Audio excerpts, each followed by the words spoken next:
You are listening to Rockstar Parents, a podcast from me, Madison Malone, where I invite fellow musicians to have a chat about the hardest job on earth, being rockstar parents. On today's episode, I sat down with my dear friend Hillary Reynolds. Hillary is a Grammy-nominated singer-songwriter based out of Los Angeles by way of Wisconsin. That's also my home state. She's an alum of the world-renowned Berklee College of Music and has opened for many artists, one of them being Norah Jones. Excuse me. Hillary's song Next to You was recorded and placed on Little Big Town's Grammy-nominated album Nightfall, and her chart-topping song Got It From My Mama, written with and performed by Danny Rose, is a viral success on TikTok and reached number 2 on the charts. Hillary Reynolds is a rock star parent, and I can't wait to introduce her to you. Today, we talk about raising our kids away from our big families, toddler versus newborn life, daycare, and so much more. Okay, let me introduce Grammy-nominated, chart-topping number 2, Norah Jones opening, symphony-making house concert creator, rock star parent, Hillary Reynolds!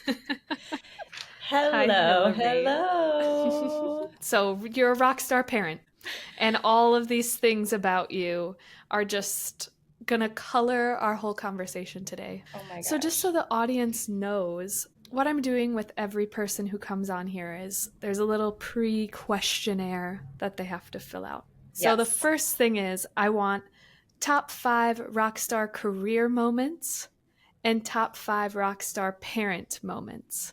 And in each episode, we're going to go through these things and kind of talk about it. First, though, I want the audience to know one of the coolest stories I think that's happened within the last 4 years. And I want to start there. What I want you to talk about now is having a song that you wrote get on a Little Big Town album, and then that album being nominated for a Grammy. That whole journey was completely unexpected and completely thrilling, and then also so strange, timing wise. I moved to LA back in 2017 into 2018, and basically a really dear and good friend of mine and collaborator, songwriter, Trevor Jarvis, him and I have been writing and making music together for well over a decade now. Wow. It's like Wow. we've earned the title old friends.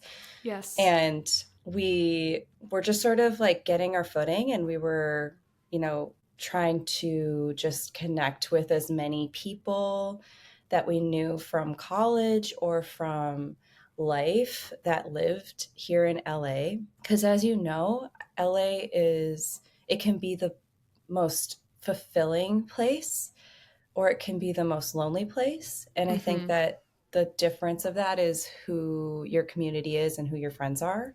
Oh, And yes. so it was something we both just sort of were desperate for, was just to like figure out who our people were.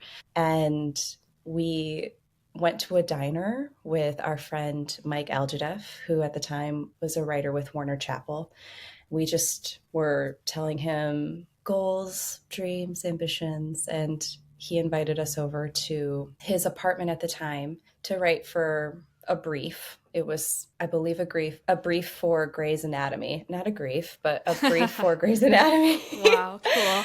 And what started in a series of a couple sessions was the song, The Bones of Next to You. And which Next to You is the song that's on the album. Yes. We finished this song, and Trevor and I were just thrilled to have this experience of finally working with a producer who happened to be a good friend, and it felt like a little dream come true in itself. But I remember we just like went home, and I think Mike had just sent it in, as you do with management and publisher. And honestly, it just took on a life of its own from there. It was completely out of our hands. We were just like, oh, maybe we'll get, a cool scene in a TV show that Right. I grew up loving, and that would be a really cool full circle moment. And instead, it just sort of like found its way to that band, iconic band, and we were just like, wait, what? And then it was crickets for a couple years where they had the song on hold, and it turns out that they were writing the rest of the album, which we now know is Nightfall, and it became like the first song and seed of inspiration for that entire album. And so I know, it's so funny Wow. because we didn't know what that creative journey we became so detached from that creative journey, just you know, just like I would say for the couple of years that they were working on things. And then I remember I was watching like a Scientology documentary. Okay. And it was a couple years later. I was sitting on the sofa watching a Scientology documentary, and an email came in that was just like requesting info for the album. And I was like, wait, Wow. what? I was like, is this happening right now? Because we had not heard anything. And so I was shaking. I was like crying. I was so excited. And yeah, and then that just This is continued such to an be the LA miracle it story, was. I know. right? I know. It's like Yeah. that's why Yeah. we move here is for these. Yeah. You met at a diner to talk about your I hopes, know. goals, and dreams, turns into a song that you thought was going to be on Grays, which is amazing. That's so cool in the first place. And then it went into something Exactly. even bigger, Little Big Town, it shaping their album. And then didn't they Hmm. perform this on late night too? I think Oh, I remember yeah. seeing Yeah. that. Like I they've know. It played it at was, concerts. That yeah. must be something. Tell how does that feel? I mean, it was, there's an iHeartRadio like theater here in town, Yeah. and we went to see them. And I just remember like they're just so incredibly warm and lovely. And when we met, they were just like, it was like full on like mother bear embracing. It was Oh, awesome. And seeing them perform it, I was like gripping like my husband and Trevor. I was like, oh my God. And I was just, you know, bawling. of But course. it was a really goosebump moment. Unfortunately, timing wise, it was like the pandemic hit a couple weeks later, or lockdown happened a few weeks Hmm. later. And, we did find out that the album was nominated for a Grammy, which is incredible. And but it was so surreal because we just gathered at my house, and we were in sweatpants, and like there were no Grammy parties. There was nothing. It wasn't the way that we had ever, imagined it happening. Still very Hmm. grateful it happened, but we were just like, it felt very surreal because we weren't with people celebrating that moment. So anyway, I wild remember journey. I was in Nashville on tour right before the pandemic, and I remember Yes. seeing a billboard with Nightfall on it, and I took a picture and sent it to you because I was in Nashville, and I'm Mhm. like, Hillary's song is on there, and I just so know. cool to just be in a different city, and that's Little Big Town's town, That's really, and their like town. there were Yeah. billboards all over of that album, and I Mm. just remember freaking out and thinking that was so cool. And again, like that's why we moved to this place, to this city, which Yeah. I think that actually brings us into our next point, which is Mhm. Rockstar parents. Yes. We have left, both you and I have left Wisconsin to come to Los Angeles. And raising a child away from the village that we know and having to Mhm. create a new village is really something. I want to talk about that because obviously it's like the sacrifice of leaving the village you know so that the music that you write can end up on Little Big Town's album, can end up in Grey's Anatomy. You can end up playing on these huge stages and having these super cool moments. I think overall it's worth it, but it doesn't mean that it's not hard to be a parent away from our family and our home state. So let's talk Yeah. about that. Well, I grew up in Appleton, Wisconsin, and the way I grew up was it was like my cousins were other siblings to me. Yeah.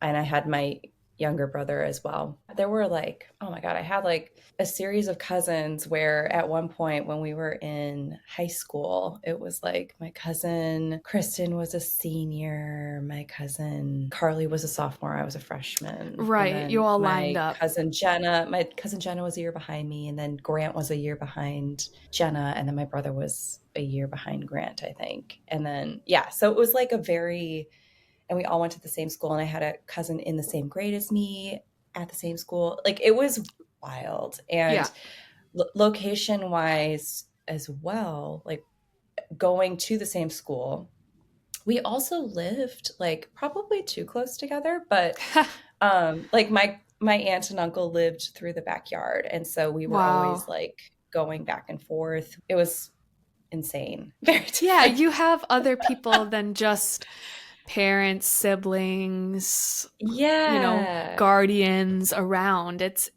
Yeah. bigger than that. And maybe it's a little blurry, like you were saying, the cousins are essentially siblings. It's blurry of like, wait, who are you? How are you my, are you my aunt?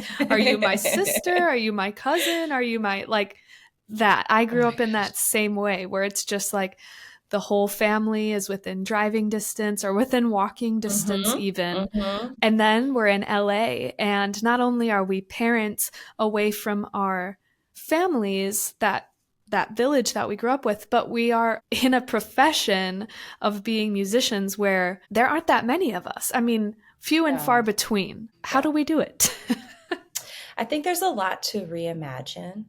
I think that as females take on more executive and leadership roles, that conversation is changing. But I also think it takes us speaking up as young mothers, also artists and songwriters, like to to just be more to use our voices in a way that's not hiding the fact that we're mothers, but embracing the fact and the power of that. I feel really encouraged by that because I feel like I'm meeting more like-minded Same. women, and it's starting to become it feels a little bit more of like a tribe of that, which is completely healthy and like normal. We should just normalize that in a lot of ways. And even though we're not raising our children with that, with what were raised with, with all of that family around on both sides, and every weekend it was like a family reunion.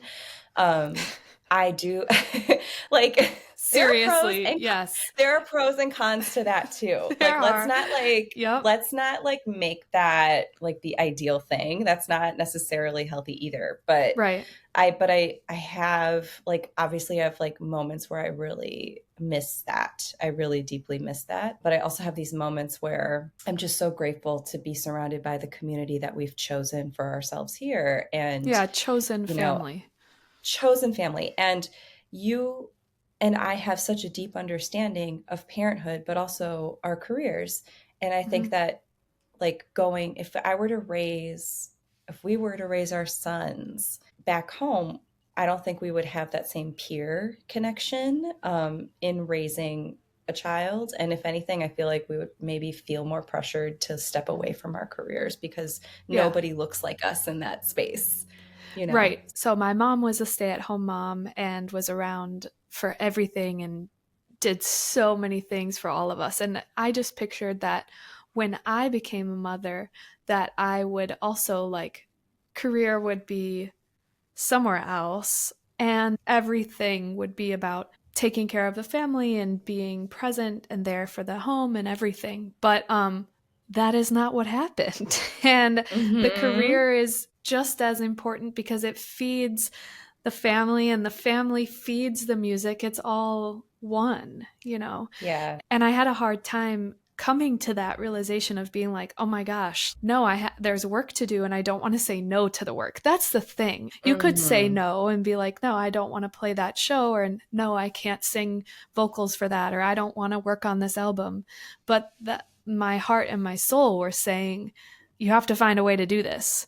And the only way to Hmm. do that, because I'm out here and we're out here and without our families, is like, okay, well then what does daycare look like? What does Hmm. having somebody around to take care of our kid during the week look like? What sacrifices do we have to make financially to have that make sense? How many lessons a week do I have to teach in order to pay for this? What do our groceries look like? Hmm.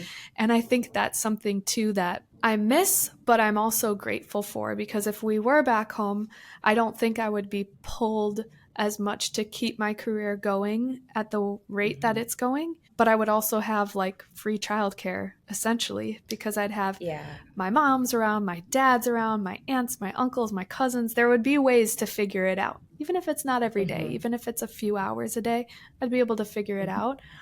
But I don't know if I'd be pulled to do it. So, like you were saying, the pros and cons of being away from home and realizing, like, holy man, I'm on my own. How are we going to do this?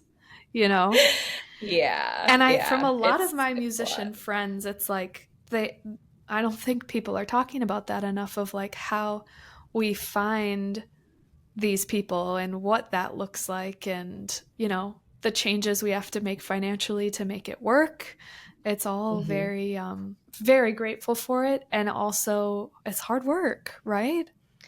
I know it's really hard work, but I also to to like not quote you, but to quote you, it is the most honest work Yep, it that we is, will huh? do. That song, Bravo. Like Oh, honestly, thank that you. I think that's what makes me get teary about that song is I'm like, I got it as a parent. I was like, Yep, yeah, it's the most honest work. It doesn't mean that it's going to be easy.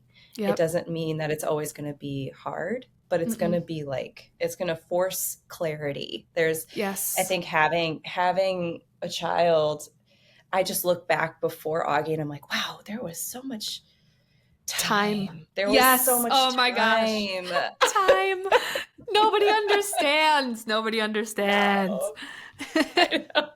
And so I'm like, wow, I think one of the superpowers that I think I've gained over the course of becoming a mother is like what I can knock out in an hour. Like, wow, Yes. I can really turn it on and go Yes. Same. and and just like get things if I'm like alone. If I have an hour to myself, I can really, really be incredibly productive. Because you have to And be. that because you have to be, you have to Yes. maximize every minute. Yes. And I think that when I remember, like, and maybe this is jumping the gun, but it feels like it's a segue into this. But I do remember the first 4 months of being a mother. And that was, I think, the hardest thing for me to adjust to. Like, Yes. was, oh, I have this sleeping baby, but I still don't have time. Like, it seems like I should have time to write that email or have, oh, I have this blocked off time to do X, Y, and Z. But Mm-hmm. in the moment, I was like, wow, I just need to sleep or shower Or eat. like or eat. Like Yeah. there were primal things that I didn't think about. And I think that even in those first 4 months, especially, that was really hard to not have that insular village of support. Yes. Yes. And I think that to me was the biggest hurdle because it really was. We did have like family visit Same. a Yep. couple of times, which was incredibly like what a gift. What a gift. Yes. Feel very blessed to have that. But I also felt like there were a lot of pockets of time where it was just me and my son getting to know each other. And I'm a very extroverted person. And so I found myself like going a little stir crazy, Yep. being isolated with essentially a blob that couldn't tell me anything. And that was Yes. like, that was very hard. That was Yes. very hard. And I felt like we earned our stripes in a way through that time. Um, Totally. in a way that like when I talk with other couples or other people who are wanting to open up that journey of parenthood, that's the one thing that I really make sure to talk about because I felt like I wasn't ready for that kind of silence. So I think the other thing about that 4 months is because my parents were out here for the entire first month, which was so cool. Helen went back to work when Bravo was only 6 days old, which Mm. was intense. She was opening up a new restaurant, she had events happening, and he was born in August of 21. So that's still pandemic time, I think. I was gonna say, I think it's important to like acknowledge the fact that it was Yes, such this a, is COVID. You and I yeah, both had COVID COVID time. babies. Yeah. Hmm. So I also think there was that on top of it. It was like, so my Hmm. parents were here, which was so helpful. Oh my gosh, that's a whole other conversation. But then, like, when they would leave, that's the thing. I was like, this is temporary. I was getting sad knowing that they were leaving because I'm like, and now I'm alone. Like, my sister lives out here, but she's also busy with work and has a lot of things going on. And she came over as much as she could, but it was still, it almost feels like you need 100 people by Yeah. you during that time. And also nobody, because you're like bleeding everywhere and you're Oh my God. leaking milk everywhere and you like don't want to be seen, but you also need a lot of help. It's like a whole, I felt like everybody could hear my diaper. Like oh, that's same. so weird. Oh Like I was my, like, all right. yes, same. That is great. Oh my gosh, yes. Oh, and yeah, so it's just like isolating. And then this is why I think what we're doing is really awesome and why I'm very excited about this podcast is like you were already my one of my best friends before you had Augie and before I had Mhm. Bravo, but even now it's just like a whole other level. You completely understand my life and I understand and respect your life. And so it's just like to building that community of people and knowing like, hey, I got you, I'm here, I'm trying to write songs and raise babies also, you know. Yes. And Yes. so anytime that there's a musician that I meet out in public and they have a baby or a kid, I'm just like, talk to me. Like, let's be friends because you get it. And my friend Althea Hmm. Grace, who will also be on this podcast, Yes. I remember Yes. being at a show with her right after her daughter was born. And I was opening for David Ryan Harris, and Althea was with me backstage. His whole band, and David included, are all parents. And to see Theo was just talking with them, and it was so cool to hear all of them talk, like, not even talking about music, not talking about who they know, not talking about songs in the, they were talking about parenthood. And I was like, wow, that is so cool. And so it felt like home. It felt like Wisconsin in a way because I'm like, this feels very real to me. So many of the things that we do out here in Los Angeles feel like our dreams are coming true. And it's also that all is floaty. I don't know. That's the best way I can describe it. It feels like Yeah. it's, you can't hold It's it. It's not not grounded. tangible. It's not grounded. It's not grounded energy. And Yeah. then to hear these parents, musician parents talk, I'm like, wow, that feel like they're talking about diapers and they're talking about like throwing up. And there's something so cool and amazing about that. So anytime there is a parent musician that I meet, I'm like, hello, let's talk about diapers or like nap Yes. schedules. Oh my gosh. It's really nice. And so I'm so grateful to have you in my village of people and in Bravo's and Helen's village. And like, I wore today an earring you gave me, a little bee The bee, I love before Bravo that. was born. And it's just like, Hmm. it means a lot to me that you're here. Yeah, And yeah, we need to find our people, like you said. we do. I will say too that I remember finding out I was pregnant and keeping it a secret. And then like, I don't remember how old was Bravo? I remember It coming was, over. yep, because we were watching Christmas movies.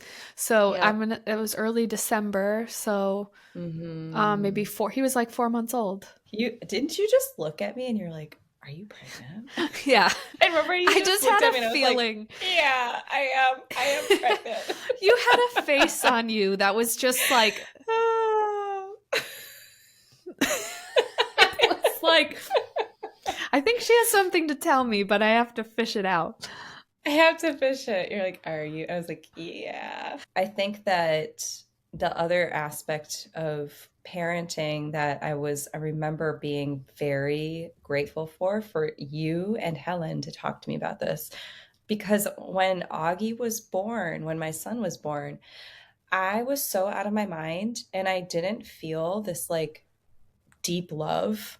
I really felt like what and I just was like totally out of my body. Yep. And it took so long for the love to come. Yep. And in a way that I don't think that was what I was, those weren't the stories that I was told Not at all. growing up and whatnot. And I felt so at peace with like just witnessing him at first because I was like, oh, somebody, somebody told me this is a normal feeling to just, just to be like in awe and Yes. not in deep love, like to be Like, in I awe. have to protect you, and this is crazy, Yes. and Yes. I am responsible for you, but it's not like Yeah. goo goo eyes, heart I didn't eyes. have I didn't that. either. Yeah, I Yeah, I didn't didn't. either. I had the adrenaline shakes and I Same. remember they put him on me and I was so afraid of like shaking him off of me Wow. that I really just like kind of was like, oh, can Ted do the skin to skin right now? Yep. Because I had to kind of come back to myself and be like, I kept saying over and over, wow, he's here, there he is. That really happened. Like I kept having to like Yes. talk myself into like, okay, he came out of me. He was in there and Yes. now he's like in the world and he's breathing on his own. How wild is that? Yes. You know? Brandy Carlisle at the Greek Theater in 2019, I'm going to say. I saw her there, and before she went in to sing her song Mother, the mother Mm, makes us hmm. cry. Of course. Listen to it Yeah, if you I have know. never heard it before. Before she went to sing this song, she talked about how her wife was pregnant and carried their daughter, Evangeline.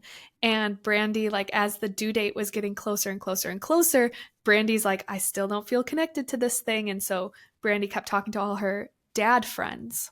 And her dad friends Mm. were like, oh yeah, when the baby is born and you see that face, there's no denying it. You will fall in love. You are just going to be, you're going to feel like a mom. You're going to feel like a parent. And she's like, okay, okay. So she's like, we get to the hospital. I'm still like, this doesn't feel real. I don't feel connected yet. And then there's Evangeline's face, and I felt nothing. And then she said this at the Greek theater, and I'm like, this is so cool because I'm not even a parent yet. I don't even know this feeling. I hadn't really heard of this. So then she's like, I called back my top best guy dad friends and was like, hey, she's here. I feel nothing. They're like, yeah, I just said that to make you feel better. It might take a while. And I Wow. remember being pre-parent and being like, oh, that's not going to happen to me. Right, Ding, ding, right. ding. Here we are. It's not like it's not love. When I look back, I realize it's love, but it's not princess fairy tale love, if that's No, or it's like not. even when you get a new kitten or a new dog, Mm, it's a different feeling. It's like there's so much responsibility and so much, it's scary. It's so scary that you're like mhm. weighing love and care with sheer frightened and like adrenaline, like you were saying. It's adrenaline. Yeah. And It's whatever like, that and combo makes is that. yeah, and I think I went through like an unmedicated birth, and so I think I just like all of the hormones that were just coming at me. I just was on the ride and I had to kind of surrender to the trip. And so, but I remember like when he started smiling and cooing more, Yep. like communicating a little more, then I was like, "Oh, there you okay." Like I'm somebody that just I need affirmation and Yep. Same. I need physical touch and I need like to know that you want me. Like and I think until he was able to really show me that, I wasn't able to totally allow like the love to take full root. Yes. Um, And I'm going you to know. stop you there because that's going to be our Okay. next topic after this one. And I don't want to get Oh. into it because I have so many things to say about that. So, okay, we're going to shift again to a rock star career moment. Okay. Okay. Okay, I'm pausing this because we need to come back and there's a lot of things to be said. We're pausing. Okay, Pressing pause. pressing pause. Rockstar career moment that, again, I think we have to share with the listeners because this is just funny. And, well, first of all, it's cool and then it's funny. So Hillary wrote out on one of her Rockstar career moments is that she opened for Norah Jones. First of all, wow, Norah Jones. Mm. Love. Then she adds a little tidbit of 4 minutes before going on stage, I had to ask her and her manager for a tampon. Very humbling. So, can we please have this story? What happened? Oh gosh. Okay, First of so all, opening for Norah Jones. What is she like? How did that feel? Yes, tell us everything. she's so otherworldly, but also so like relaxed, and she just, I don't know, she has such an ease about her, and it made me feel like uneasy because I was like, wow, she's so calm, you know. I had her just obviously on a pedestal in my mind. And so when I was invited to open for her, I was just getting ready backstage with my band. I was like getting dressed, Mm-hmm. and I had a nervous pee, as one does before before getting on stage. Yeah. And I had it, timed out. So I'm in the bathroom, and then I was like, oh God. And I wasn't prepared. I wasn't prepared. And the dress I was wearing, first of all, I was wearing a dress. Oh. And it was like a shorter dress, and it was long sleeves, but it was shorter. And it was white. It had white. Like, it was a lot of white on it. And Oh. so I was like, I can't take, like, it was more of I will not be able to like stop thinking about this and Oh, ordering for the sure. entire set Yep. if I just take the risk. And then I was like, well, I could just do, the wrapping of the toilet paper around the underwear. And I was like, Yes. what if it comes out? Like, what if it starts like coming out? And I was like, I can't. Oh my God, So that's great. yeah, so I knew her tour bus was behind the venue. And so I went up to my friend and I was like, hey. And he and I like have said very few words at this point. This was at the beginning of our friendship. And so I was like, hey, Corey, could you help me find a tampon? Like, I really That bonds you right there. and he was like, his eyes got really big, and he's like, oh God. And because I was about to go on, he's like, you ready? I'm like, no. And Yeah. so Yes. he's like, well, let's go. And he brought me on the bus. It was a surreal, like, whiplash moment because then I didn't have time to chat. All I had No. time to do was just be like, Get thanks. that? And Yeah, then exactly. got it and then went and performed. So I don't know. I don't know. That's I just don't know why such that a happens silly to me, story. but I love. Yeah, but you I know what? know. It again speaks to who you are of just being like down to earth. Here I am. Take it or leave it. No pretension at all. Yeah, this is real life. And I feel like that's always going to be a wonderful thing for you is that it's just like yeah, okay, I need this. Or like, hey, I don't know, let's go talk I about know. cheese or something. That's just I who know. you Well, are. I think what was really cool is at the end of the night, I just have this memory of sitting in the empty venue, and I was sitting by myself in one of the rows, and I was watching her just with a cheese head, mind you, sit at the grand piano She just had a cheese playing. head on. Yes, That not for is this awesome. show. It was like a post-show thing. It was silly, and Cute. I just have this like memory, and I was like, oh my gosh, this Mm, this is so warm and fuzzy. But yeah, that's that story. that That's my is rock star hilarious. moment. That is really cool. That is really, really cool. Again, real life. Yeah, thank you, white dress. Thank you, Yeah, white dress. yeah, exactly. The Really. one time I Oh, wear a white dress. that's just how it works. There's Yeah, I there's know. no other way around it. I'm gonna Really have never worn one again, like since. Like, will not wear like this. this is off my list. Okay, I want to do another rock star career moment because we're Yeah. here. So you wrote yet another song that became a hit and is still Mm. viral on TikTok. Tell us about Mm. that. The song is called Got It From My Mama, Mm-hmm. and which is very appropriate for our call. It was written for Danny Rose. It was in like the Zoom era of songwriting during the Okay. pandemic. And there were just like four of us girls. We were just shooting ideas and somehow wrote this song in an hour pretty much. Oh It my just goodness. Wow. came out of us, and we all collectively just were like channeling like our moms. And my mom died a long, seeming like, now it feels like a very long time ago, like Mm-hmm. 11 years ago. And we had like the best relationship, and I just felt so comfortable and so ready to write that song. Like it was like the right time for that. It was a very healing experience to write that song because it was very fun, and it was also like what we were tapping into just felt very authentic. And Yeah. it's that love of like, if you're blessed enough to have the kind of relationship that I had with my mom, like it's like everything. Yeah. And so we wrote that song, and it just took off on TikTok because Yeah. that was kind of like the only landscape for music discovery during the pandemic, really, because we couldn't go out into the world at Yep. that time, and tours were just canceled left and right. And so yeah, it's kind of become this, I would call it a chestnut in my life, because it feels like it's a song for mothers. And I feel like every year, every Mother's Day, it just feels like it's going to Yes. be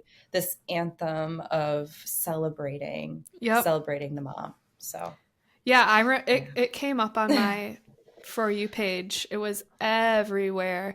This is now there have been two Mother's Days that this has happened, Mm-hmm. right? Yeah, so like Yeah. again, it came back up the next year as a Mother's Mm-hmm. Day song, and I'm like, yeah, this is just going to be like, Christmas songs every year. Now there's Right, got it from my right. mama Yeah. that every Yeah. Mother's Day is going to come up. It just is. Yeah. It's so good. It just is. And I just love everything. I love every word. I love the celebration. I love the attention. It just feels like a song that has always needed to be written. Yes, That's just rare. It's just a it's rare moment. and you want to dance to it. Like that's the other thing. You could look at those lyrics and make it a sweet piano ballad, like a sweet moment to your mom Yes, or which is always my tendency, but but it you was want to not. dance to this. Like I like Yeah. there's other Mhm. versions that are out now too, right? Yes. There's like a Yes. Spanish There's a Spanish version. version. Yeah, Uh-huh. there's Yep. it's I think I saw a remix too where it's like a dancey version. Somebody did it on Oh, I TikTok. haven't heard Like that. I need to look I'll that. I send need to it find to. that. Yeah. It's That'd be cool. it has taken a life of its own and then it's number 2 on the charts. That's an incredible thing. Again, why we move here and I know. do what Yeah. we I do. think that's yeah. I think what's so fantastic about like every and maddening, but fantastic, is every opportunity or like, I don't know, way of measuring success that I have. If I were to take inventory, Sure. it has nothing to do with me having like some sort of grand master plan or some scheme or some like, there's no strategy around it. It's literally like the just it feels a lot of it is happenstance and just connecting with the right people in the right moment. Mm, And there's no like hidden agenda. It's yeah. just like Being I don't present. know, it's being present. And it's like all of a sudden the convergence of that presence is, dusted with a little bit of luck or whatever magic we've created in that moment, which it doesn't happen all the time. No. It's just it it's something that I can never predict and never create. Like I can't just be like, oh yeah, this is what I want, that. Like I Yes. can't there's no path for that. Yep. Like, and that's what's beautiful and maddening, because I Yep. think a lot of other industries or other ways of measuring growth over time, if you're not in a creative role, but if you're in a more structured position, you can say like, after a year of working at XYZ company, I'm going to ask for a A blank promotion. percentage Yep. raise or like promotion. Like you Yep. have like built-in autonomy in that. And I think Yep. in the creative world, you're just like trusting. There's like this ultimate trust fall of creating and just like Mhm. trusting that what you're going to do, eventually there's going to be something that lands. Yeah, like in the corporate So world, there's a ladder, like you were saying, yeah, that you can climb. But yeah, in the creative world, it's like we're building it. you know, we just take Mm-hmm. a step on a rung and hope that the next one shows up, Mm-hmm. which is that maddening Mm-hmm. part of like, yeah, you can't predict when it's coming. You just have to be, which I actually, this is going to lead into Rockstar Parents. I think Mm-hmm.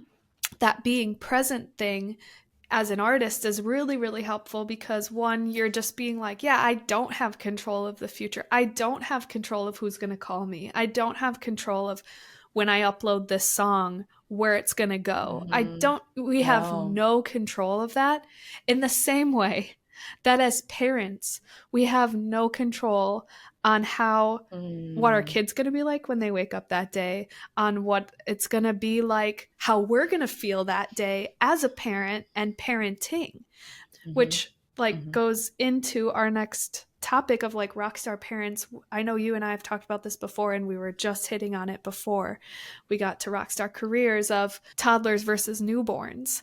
And the whole thing is the terrible twos, right? They talk about the terrible twos.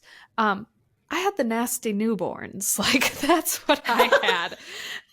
I don't know. Like, let's give it Oh a my name. gosh. The We're nasty calling it nasty newborns. newborn. The Because nasty newborns. holy, Yes. talk about being present. Do you have to be on and ready at every second? This was my experience, and I know this is your experience too. I have Oh, friends who newborns was their favorite moment, and then when the kid was able to run, walk, talk, and eat and slam doors, it was all of a sudden they couldn't handle it, and it was terrible twos for them. But mine's the exact opposite. I remember yeah. going into a clinic. Bravo had his I think 6 month checkup. One of the women behind the desk was like, oh, I miss that age. And granted, he's not really a newborn anymore, he's coming out of that, but still I was Mm-hmm. having a really hard time. He still was only sleeping an hour and a half, 2 hours a night, waking up every 2 hours. And she's like, it only gets harder from here. And I was like, harder than this? Like, what's harder than this? Waking up every 2 hours, not being able to go to the bathroom on my own, like having to hold him while I'm like seriously pooping. Sorry, mom and dad, for saying Oh my that God. word. But like seriously, how does it get harder? And meanwhile, here we are in the terrible twos, and I'm like, it's a terrific twos. Like, he's so much fun. I'm having a blast. He's get talking to me. He's telling me what he wants. He's saying I love you. He's like saying kiss Yes. kiss, and he's giving me a kiss. He's like asking for the food that he wants, asking for what he wants to watch on TV. I'm like, this is so much easier than having to be like super on and super present, being like, does this cry mean you're hungry, or does this cry mean you're Mm-hmm. tired? And for me, I Mm-hmm. don't know if it's because as an artist and especially a songwriter, words are so important to us. And maybe as Mm. humans, that's like how we best function. But that was really hard. And Well, I think okay. So I was just talking with some friends last night about this because I recently watched, this will make sense, I promise. yeah, yeah. Recently watched the movie Dune, the first Okay. Dune. Okay. I liked it. I didn't love it. And the reason why is because I need words. Like, I Yes. don't like relying on subtext to understand a story. And I Yes. think, but this makes sense. We are wordsmiths and we're melody queens. And so, like, if you're not telling me, like, I'm like to the moon for Pride and Prejudice all day long, like, Okay. because they're really talking about their feelings in such a profound way versus Mm-hmm. Dune, where you're like, what's going on? Like, I was just, Yes. I got to the end of that movie. Ted's like, God, that was amazing. And I was like, what do you mean? What do you mean? I don't get it. Great. And so he's all, we're just, our processing power is so different. Like, the way that we perceive is so different. And I think that Yes. that also does like somehow tie into this like newborn nasties versus Yes. the terrific toddlers, because yeah, I'm embarking on this like this language development with my kid, and he's able to like actually advocate for himself, and Yep. I'm taking a lot of the guessing out so that we Yes. have like mutual understanding. And Mm-hmm. so I think it makes complete sense. The more I think about it, the more I'm like, oh, well, that's also like who we are. Inherent, we happen to be wired that way Yep. more inherently. And I think that I would say with the newborn phase, I'm not like, nobody told me that it would be the hardest part of parenthood so far. Like they Yep. kind of in a and I feel like when I first had my child, I was like, "Oh, if this is how I feel as a parent, I don't know, was I actually not meant to be a parent?" Like, Oh, you I know, it had was like that. I had that. a lot of these questions of like and it wasn't that I wasn't a good parent because I was able to take care of our child. It was, I'm not enjoying this, isn't fulfilling me the way that I need it to, Right. right? In Well, order because to be, we're sold that. That's the thing. Because it's like, let me get this. Let me say this, that we understand that having a child, it's not for you. You're bringing another life into the world, right? So we all of a sudden right. become we have a huge responsibility to make good citizens, right? People who can do good things, people who are kind, people who make the world a better place. We get that. That's a big Mm-hmm. responsibility. But I think that we are sold this thing of like, um, it's our destiny. It's what we're meant to do. It's who we are. And my Mm-hmm. whole life I've wanted to be a mom. I've had so many dolls that I'd put in strollers. I've been caring for my baby since I was 1.5, you know? Like I've been training for this. Right. It's I just don't think it's an honest conversation of like how much of a shift it is. And it's like Mm-hmm. I I remember when he was first born and a newborn, and I was like, yeah, I have postpartum depression. But I still stand to this. I'm like, I don't even know if it's postpartum depression or if this is just how everybody feels, because it's such a shift in what you're used to of like waking up on your own time, making breakfast and creating going to work and getting in your car and it taking you 1 minute to get into your car rather than 25 minutes to get into your car. Just things that you have to adjust to. And I think like you were saying of like, you're not getting anything back. And some people, that's okay, because I think some people, it's just like they weren't expecting much, maybe, or maybe they were, and it was like that they thought it was going to be that way. But I don't know. And I don't know. It's hard because I thought it was just going to be like my baby was going to be sleeping and I was going to be holding him and looking at him. I didn't realize the physical toll it would take on you. I didn't realize No. the emotional of like, yeah, somebody's not talking to me and somebody's clingy. But of course they're clingy. They're a baby. They Mm-hmm. can't do anything. That's the responsibility part. I was like, I Mm-hmm. think maybe I'm a good babysitter, but not a good mom. Yes. And That's what I told myself. I think I think what you were saying earlier, just about how like what we were told or how it was going to be shape wise and how it would look emotionally, I think that that is one possibility of how you could feel. Yeah, But I it don't is. I know think, some people. absolutely, I do too. And I'm like, there's nothing wrong with that being your experience either. But I felt like I wasn't represented like Same. in the other side of that conversation. As I was going through it, I was like, oh, but I'm not experiencing this or these milestones. Like my baby's making all these milestones and then I'm supposed to be making these emotional milestones and Yes. I'm not hitting them at the right time, you know? Yes. And so I think that that's where it's like, let's have like a deeper conversation or more transparency around the other possibilities of how you could feel coming into motherhood, and not just like subscribe to one way of being, Yep.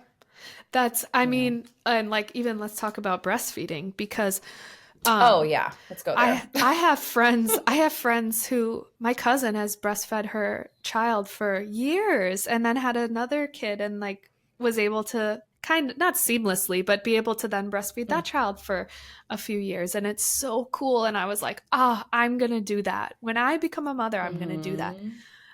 Yeah, Bravo was Yep. born with teeth, so that was fun. 7 weeks later, I was out. Like, I couldn't do it. Yeah, And I you were remember done. feeling so much guilt because Instagram, everything, Google, it's like, giving them your nutrients, giving them your immunities, giving them your Breast antibodies, is best. breast is best. Yeah. Just all Yeah. these things. And I'm like not enjoying it. I one, it hurt because he had teeth and didn't know what he was doing. And two, it was like I realized that anytime I went to pump or breastfeed, I had this it felt like I was circling a black hole and to doom, like to the pit of doom. And I looked it up. It's called like MDERS or something. There is a literal hormone drop that happens when your milk comes out. And for some people, it's just like excessively more than it should be. I Yeah. definitely had that because it could be any time of day and I'd be doing it and I wasn't there. It was like all of a sudden I had the like Apple Vision on or something and my whole screen changed to a Oh my blackness, God. darkness. It was so Yeah. scary. And my mom was so Yeah. awesome. She was like, honey, you're a formula baby. Your brother's a formula baby. Your sister's a formula baby. Look at you. You're okay. It's Mm-hmm. fine. You're Mm-hmm. all right. Mm-hmm. Fed is best, And I just think, again, Mm. it comes down Mm-hmm. to the baby. It comes down on to Mm-hmm. you and what your hormones are doing that, again, being present, you don't have control over that. I don't have control over a Mm-hmm. hormone spike or a hormone drop. And Mm-mm. I just think that the conversation of like doing what's best for you and where you feel safest and where you can show up as the best version of yourself is what's most important, which is why we're able to do what we do, is because as we've been able to continue on this journey of parenthood, it's like, this is how I best show up as mom and as Mm-hmm. Madison. And these are the things we need to do to let that Yes. happen. So, Yeah. but all Yeah. of that is like, whoa. No, I remember, don't you remember I would like text you and I was like, I think I'm Yes. near ending my breastfeeding journey, but I was struggling with that guilt as well, where I was Yep. like, well, everything I've read and everything that everybody tells me is that I should do a full year, and I would be bowing out like 7 months early from that journey because I think we did like 5 months or something. And I remember you being so helpful because every other example I had, all of the women that I'd really gotten into deeper conversation with, it was like they loved their breastfeeding journey. And I I'm just was jealous. like, I'm so jealous. yeah, Yeah, same. I want that. Same. And I did enjoy it at first. Like once I figured out the latch and stuff, and I had a lactation consultant come over Nice. to like help me figure it out. Like, Mm-hmm. I mean, and I think that is like that whole journey is so humbling, and you don't even realize how humbling it is. Like you're ready for birth, giving birth, but then there's like, yeah, like there's healing your body and then also feeding another human and trying to nourish yourself. Like it's a lot. It's a lot. And at a certain point I started to be like, okay, I don't really want to go do a session and pump in the bathroom. Like Right. I started to be like, I'm not feeling like this is a good lifestyle match for me, Mm-hmm. like going forward. And I started to resent it. And as soon as I started resenting it, then I was like, ooh, this, I don't want to, I don't want that to transfer into resentment of my kid. No. Yep.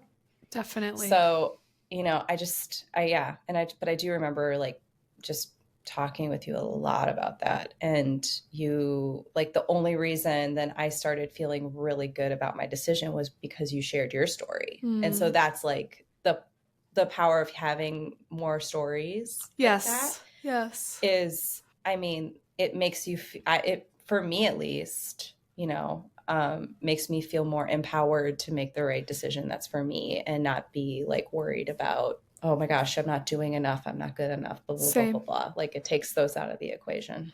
Which is, again, like going back to when we were talking about the village thing. It's like at one point I just decided to stop Googling I'm like, yeah, I'm just Yes. gonna call Oh my mom, God. like, or I'm just gonna Yeah. call talk to my cousin about it. And I talked to my cousin Corinne about a lot of stuff. I'm gonna talk to Mhm. my friend who has a baby, Althea. Let me just talk to the people, my chosen family or my family, because Mhm. we do have these great devices. We do have phones to reach out to the people that we already know, trust, love, and who already know, trust, and love Mhm. us. I remember I used to check at the end of every week, like, because they change every week. For those of you who have kids Yes. or have had them, Yeah. you can go like 5 week milestones, 6 week milestones, 7 week, Uh-huh. and it changes every week. They're growing so quickly. And Yeah. at some point, I just stopped doing that because I was like, I don't want to know what the internet says about where I should be. I don't want to know what the internet says Mm. about where he should be. I'm going to just talk to my Yeah. friends and my people. Mhm. And there's something about that too, where it's like information. We live in a world, in a land of information overload, and also social media where it makes things look easy. But that's some of my favorite creators and people that I follow. I follow them because they're showing how it's not perfect, and I They're think we showing the need. They're mess. showing the Yeah. mess, and I want this Yeah. podcast to be that way too, of like, it's messy. 100%. Musicianhood is messy, parenthood is messy. It's It's just really like, messy. and that's okay because that's life, and it's okay to not. I also think, like, I don't know how you were in school, really. I don't think we've ever talked about this, but I In was like school. straight A student, top 10 of my class. Yeah. And so I was like, I have to be good at this. Everything that Yes. comes up in life, feel like I have to win it or like get an A on it. Mm. And I don't, I'm Mhm. really, that's something my programming is trying really hard to not be there. And Mhm. parenting was that every little thing, breastfeeding, connecting, being pregnant, doing it. It's just like, I have to win at this. I have to be the best of the best. And it's like, Baby race. baby race. You know what? Okay, everybody, if you have not Everybody seen listening. Bluey, even if you are not a parent, even if you never want to have kids, you need to watch Bluey because there are so many life lessons in this. It's on Disney Plus. It's a Yep. series about these dogs. It's cartoon. It's every episode's about 7 minutes. It will Mhm. change your life. It There's really an will. episode called Baby Race, and it's all about Mhm. this, of comparing your child to your friend's child, comparing yourself to your friend. And yeah, Mhm. that's this baby race. But the one thing I wanted to ask you about, Yes. Oh, because okay. I want to know how you've coped with the daycare transition and being sick all the time.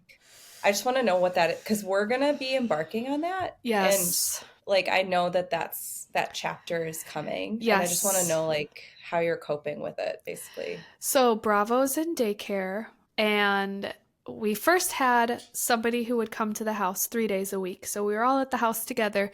Bravo didn't really get sick. And now that he's Yep. in daycare, though, oh my gosh, it's currently March 11th, and Mm-hmm. he has been sick since February 14th. And even before that, there was from the second week of January till the week before Valentine's. He was sick, and then I was sick. And then right after Valentine's, he got sick. I got sick from that. I've still been sick.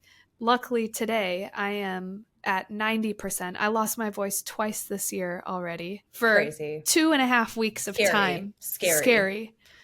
Um, Yeah. how do I deal with it? I don't. Yeah. Again, I Mm. think it's just that being present and like having to be like, we're going to get through this as we get through it. Every hour is different, every day is different. So, I spoke to a couple people who had done daycare, and they said your kid's going to be sick now, because they're just going to be around a bunch of kids and Mm-hmm. sharing toys, sharing things with them, but Mm-hmm. it's either going to be now or it's going to be kindergarten. And we really didn't have a choice because I was going on tour in Europe for a whole month, and we did not want, Right. I wanted him still to be at home. I want to know that I can be in here writing a song with somebody or recording something, and he's just right outside. But I was going to be gone for a month, and Helen's at work Monday through Friday, 9 to 5 or later. And, so we needed Mm-hmm. somebody. We needed something. So he started daycare earlier than I really would have wanted, but honestly, it's ending up being the best thing for him. Mm-hmm. Not the Mm-hmm. sick part, and that you just have to roll Right. with. I mean, I've had to cancel so many things over this last month, and yeah, there's nothing you can do except for just be present. No. And Mm-hmm. also, I think another thing that, as I know that you're finding this too, the people who we work with as parents, we are selective, right? Yes, very, very selective. Selective of our time, selective of if they understand where we're coming from, selective of how much it means to us because time is so precious. Mm-hmm. So far, over the last month and the whole new year, every single person that I've had to cancel on has been so nice, forgiving, understanding. Not even forgiving, that's a horrible word in this instance. Just being like, I get it, that must be hard. But if somebody Yeah. were to be like, oh, then I'm like, oh, well, I don't want to work with you anyway. Like, if you can't see. So if somebody's going to give me something like that, it's like, cool, whatever. Then guess what? No, I'm not spending more Right. time with you. We were all kids once, and I'm Exactly. realizing most people understand that. And also, there are a lot of people that have kids, and so they understand that too, or they have nieces and they have nephews, and they see that and they know. Mm-hmm. I also think now post COVID, everybody's worried about getting sick themselves. So they don't want to get sick either. So it's like, if you're sick, tell Right. me. It's been hard, but Well, I think it's like a special kind of like, I don't even know how to describe it, but I think there is something that's like, if anything's going to toughen you up, it's going to be like solo parenting while you're sick, solo parenting a sick yes. child while you're sick. I just think that like nobody can offer anything to ease that Nope. time or Nope. whatever. You just have to get through it. And I remember talking to my grandma Rosie, who I just is She's a my legend. She's icon. legendary. Oh, but she had 6 children. At one point she also was fostering babies as well. Oh Anyway, on top my. of all that, she loved newborns. Okay. She's on the other end of the Rosie. spectrum in this Yep. conversation, right? So I think that's why she kept having kids. Like apart from being Catholic, it was also like she's like, cool, I this one's love too old now. babies. I need a new baby. Yeah. So I Wow. think that was like more her MO with it, but something that I remember talking to her after Augie and I both got over COVID, or were on the mend from it, is she just said, yep, sometimes you just have to have a stiff upper lip and get through it. Like she has such a way of being very coddling to like her sons, I would say, in a way that's like, oh, you poor baby, Yeah, yeah. But when it comes to like motherhood, she is so tough. And she's just kind of like, yep, you got to get through it. Pick yourself up by your bootstraps, and Sure. has a really deep seated power and knowledge in that. And it's just kind of like, you got to do what you got to do. And so I imagine whenever we're kind of like in it, and lately the last bout was RSV, and it was just Yep. nasty. And me Yep. and Ted both also got it. And Yep. we were kind of like, there was like 24, 48 hours of delirium in our house, and nobody Yes. knew what was going on. Where you're just like, did we eat today? I don't know. Yes. All I know is that we're just drinking tea and pumping fluids. But I think that they're like, when I'm in that space, it's nice to have this voice of just have a stiff upper lip and just like go get through it. As you were saying, there is no coping really, No. other than like throwing a movie on and just snuggling and embrace, like Yes. kind of like surrendering to the fact that that's where you are in that moment. It's You so know? true. And it's also Yeah. like Yeah. right before Bravo's been sick for over a month, but I was Mhm. missing him like really bad. And I'm like, oh, I just really like all of from Thanksgiving till New Year's. He didn't go to daycare. He was with us. I was in Wisconsin. Mhm. So we take like these month chunks of just being together, all of us, without daycare, without any care. But I was missing him again. And all of a sudden, now here's a month of just him and Mhm. I and Helen Mhm. being together. And I think there's something about that too, of like just realizing the beauty of that, of having to slow down and just watching a movie and Mhm. hanging out together all day felt really nice. I'm with my baby, even though Yeah. I'm sick and Mhm. I couldn't sleep in. Helen's at Nope. work. Nope. but but here I am being his mom, full in, Mhm. and that's Yeah, a gift. it is a gift. I mean, it's hard when you're also feeling simultaneously terrible, but I do think that that is like in my heart of hearts, that is so, that time is so precious at the same time. And Yep. I think that this like this image that I'll always have from when Augie was super sick with RSV was that I was on one side of the sofa, Ted was on the other. We're both like blowing our noses. Augie's just like snot Yep. Yep. everywhere, but he's like snuggled in against me, like wrapped around me, and he has his feet like wrapped around Ted, and he's just so like tucked and contained in our little, it's like this sick love pile. But I Yes. remember just being like, this is the most precious thing, and we're so safe together, like we Yep. feel so safe together. And I loved it, because I mean, Bravo's the same, like just when he's healthy, he's everywhere. Yep. And so to actually have like the sick cuddles, and to like be really close and feel that love, and to slow down, Yep. it is so like you're bonded. You're in such a deeper way. Yeah, and it's In like, such a deeper yeah, way. totally. You like you were saying before, earning your stripes of like just going through it together Yeah. and being like, I'm here for you, buddy. And what more do you want? You Yeah. know, I love my parents so much, and I know that I can count on them through everything. And I think deep down in me, it's probably because when I was that age, I knew that they would hold me on the couch when I was sick. I knew that they'd be there for me. There's Mm-hmm. something primal and in me Mm-hmm. knowing that those people are going to be there for me. And so like whenever Mm-hmm. he's sick and things like that happen, I'm like, this is bigger than I can even, this is bigger than me. This is bigger than him. It's we are creating our family unit of trust. I want to be that person for you for the rest of your life. When I am long gone, I still want you to know that I'm supporting you from wherever I am. And I Mm-hmm. think that these Mm-hmm. moments are like, yeah, it sucks that we're sick, but at the end of the day, like, I'm here for you, buddy, and like we're going to get through it. And Totally. that like you don't ever wish Well, sickness and on anybody, but you, that's pretty no, magical. you That's pretty don't. It magical. is really magical. And I will say the biggest transformation recently that I've gone through as a parent was like 4 weeks ago. And I'm saying this as a person who's lost a parent. Yes. So I think this is something that I feel like if I were listening, I would want to hear. Mm. And I think that a deeper love unlocked maybe 3 or 4 weeks ago as I was putting Augie to bed. And sometimes he's ready to just go down. Other times he wants to jabber and repeat names or sing songs, or he'll like tell me to stop singing. It's great. Same. Just like, no. And I'll be Yes. like, okay. Yes. But this one particular night, he like wanted me to. And so I was singing a song, and I ended the song in a funny way. And he started belly laughing, uncontrollable belly laughing. And I started belly laughing, and we like saw each other.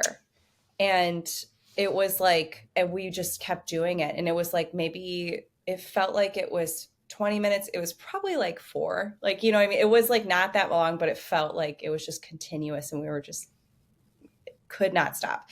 And I remember putting him down, and I got out of the bedroom, and all of a sudden I felt like the Grinch, where like my heart had grown like 3 sizes, like in my chest. And if that was like, that's like the image. And I remember walking into the kitchen and walking to Ted and being like, oh my gosh, a love that I have not felt since my mother, I recognize and feel right now. And he was like, wait, what? And I described it, and I was like, I didn't know I would ever get that back. And it's in this relationship with this child, with my child, that like it's there. And so I think if whoever is listening, like, do not allow that surprise, allow that love to take root, and allow yourself to be like open to it, because it's possible. It's possible. And it's like, wow, who knew that my child would be one of the most important, powerful healers? Like I create, like, like this is like someone who has helped me release a wall, release a layer of like, fear. It's just like allowing that preciousness to like melt me. And so I totally get it. And I would say I just did not know that was possible. I just did not know. Those are those things of like, it's bigger than you, Your mom's Yes, and so talking to you through that. I know. No, I know. And I felt her, and I was like, I was staring into his eyes, and I was like, whoa, this is what we used to do all the time. We were silly, and there was no like, we didn't know why we were laughing. We would just be laughing, and it was like that, just like uncontainable joy. And I think that that's like just as important for new parents to hear, because my parenting journey started with like, who is this person? Yes. This person is a stranger to me. This person, I don't know what this love is yet. And can I love this? How do I love this person?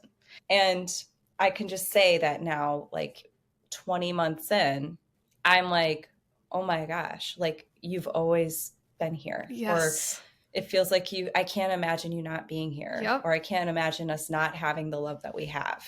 And that love is continuing to like deepen clearly over time. And I'm constantly surprised by it. And so you can start with nothing and really uncover enormous depths that you didn't know were possible. Wow. Well, cheers to that. That's what it's all about.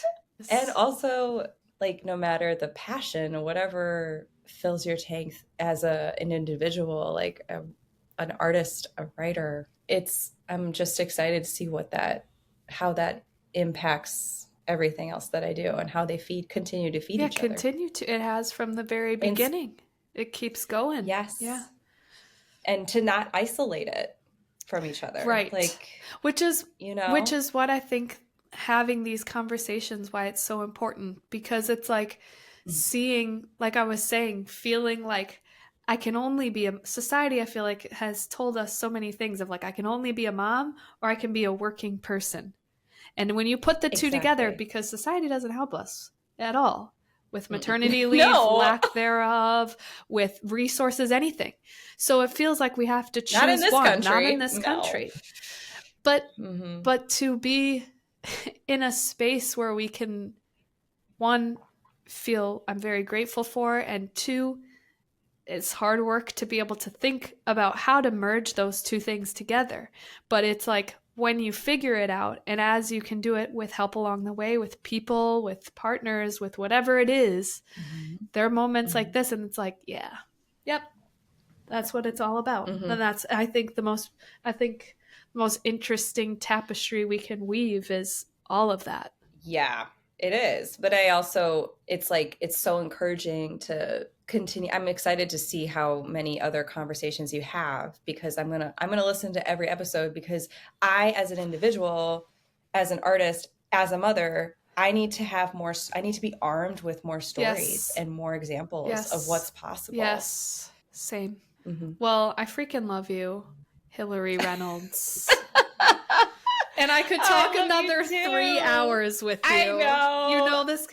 You'll be a repeat. You'll be a repeat guest, because as Augie grows, there'll be new things that come up, and that's, you know what? That's the beauty of it. Hey, checking in with people. Season 3. Let's check back in with season 1. Well, I love you, so much. Everybody. If you did not know Hillary Reynolds already, let this be just a tiny introduction into her whole world. She has music available everywhere that you listen to music, not only as Hillary Reynolds, but as Peridot, as Slow Coast, as Must Be Gold. Come on.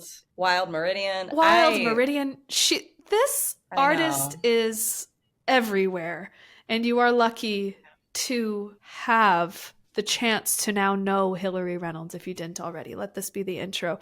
Also, if you're in Los Angeles or nearby, Hillary throws these amazing house concerts called Parachute Sessions, and come on by. Reach out to me on Yes, Instagram, reach please out to Hillary do. on Instagram, ask when the next one Hmm. is. Come be a part of the Yep. community. It's, Yep.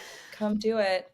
That was also another brainchild of both oh of us yeah, having a conversation look at a few years us ago. making Isn't that kids and funny? things everywhere. I know. Yeah. So, find a fellow dreamer and become Yes. best friends and become parents and Yes. That, I mean, really, chosen family. You couldn't have chosen better. I know. This is a perfect example of chosen family. This is yes.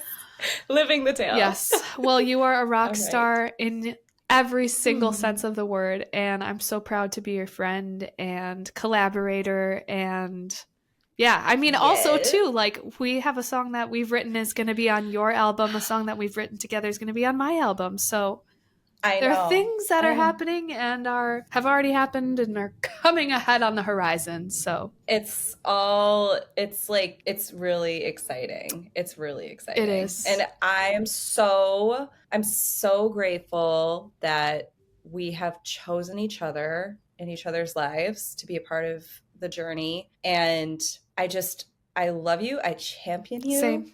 I just yeah, everything, all of the things. Same. So Okay, everybody. That is Hillary Reynolds. We're going to wrap it up because this really could be going for like 3 hours. But yeah, Hillary, I love you. Everybody go listen to Hillary Reynolds and all of her projects and stay tuned. Thank you, Hillary. thank you. Thank you. Thank you. Thank you. Love Love you. you.